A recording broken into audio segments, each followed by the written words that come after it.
As his train barreled down the tracks toward a pack of wolves standing directly on it, the young engineer Dennis thought the animals would scatter at the last second.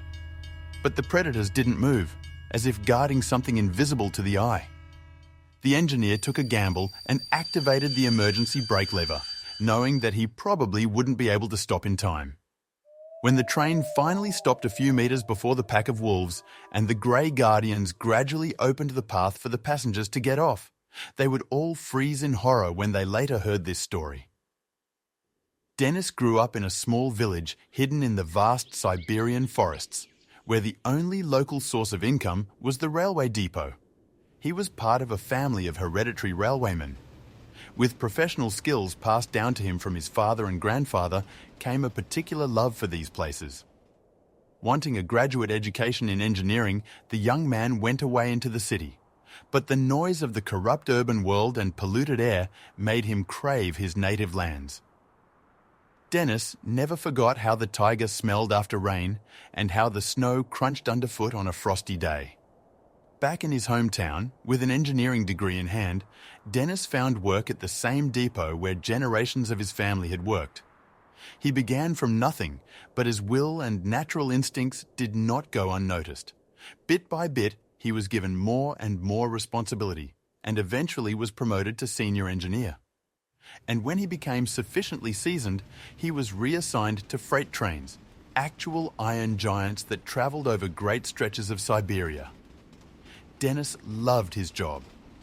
Each journey became a little adventure for him to witness the beauty of the natural wilderness at its fullest.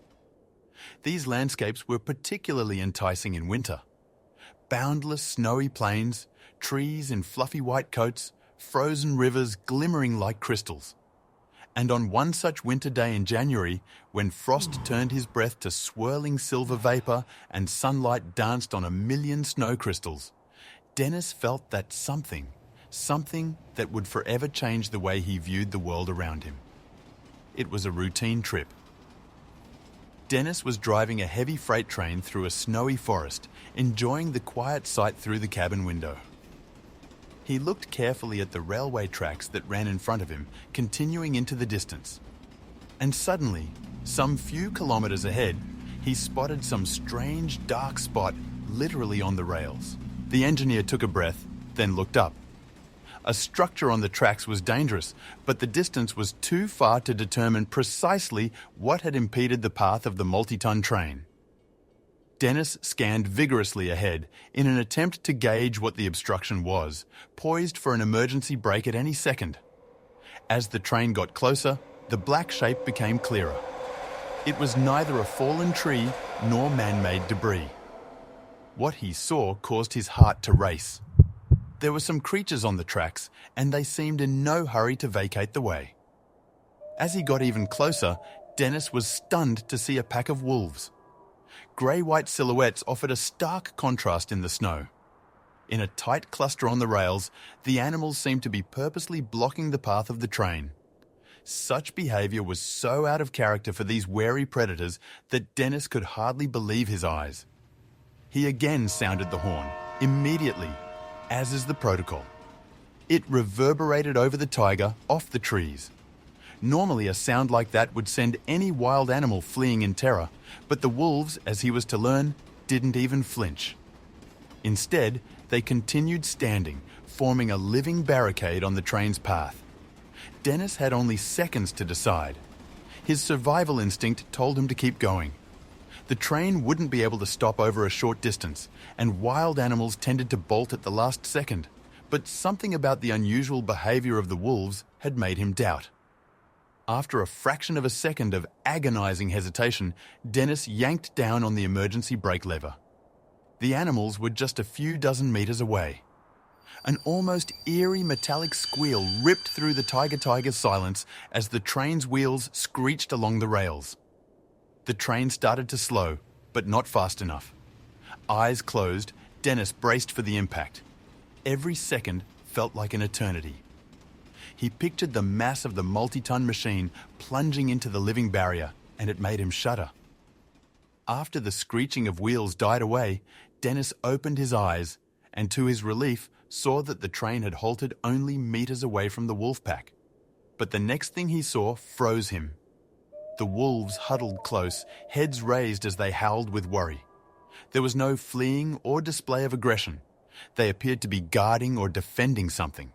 And only once the threat of collision had passed did the predators begin to slowly separate. What met the eye of Dennis shocked him down to his bones. A person was lying on the railway track.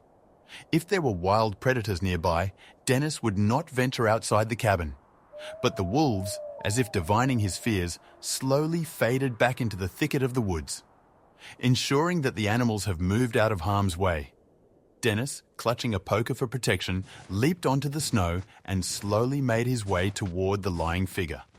His shock only deepened with every step. He recognized this person. It was Stepan Mikhailovich, the local game warden, a man already well into his 70s. This man had given his entire life to protect the forests and the creatures inside them, and Dennis knew him from his childhood. As it got closer, the young engineer noticed something shocking. The old man's hands were cuffed to the rails. The cold metal restricted the elderly man's wrists, and around the handcuffs, it was raw and bloody. Dennis, barely able to suppress his anger and horror, assisted in freeing the game warden. From Stepan Mikhailovich, he heard a story that would send chills down the soul. The answer was a long-held grudge by local poachers against the principled game warden, who the poachers cruelly decided to avenge for his stopping of their illegal practices. For years, this courageous man freed animals trapped by traps and bullets, tracked down the violators, and turned them in. Many wolves in these forests still lived because of his selfless work.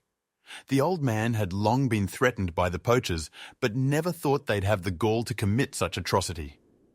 They followed him as he patrolled the territory and knocked him unconscious with a blow to the head. And when he awoke, he was already in cuffs to the rails, waiting for the train to come. Stepan Mikhailovich said he had resigned himself to his fate when he heard the horn of the approaching train. But then something amazing happened. A band of wolves came out of the woods. These proud, wary predators he'd sheltered all these years surrounded him, a living shield. Without them, Dennis may not have even spotted the lone old man on the rails.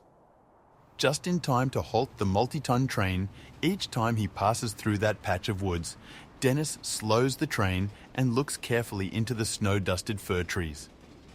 At times, he believes he sees grey shadows flitting through the trees. As the taiga finds himself, they only understand one thing: loyalty and gratitude that has no borders between the worlds of man and wild.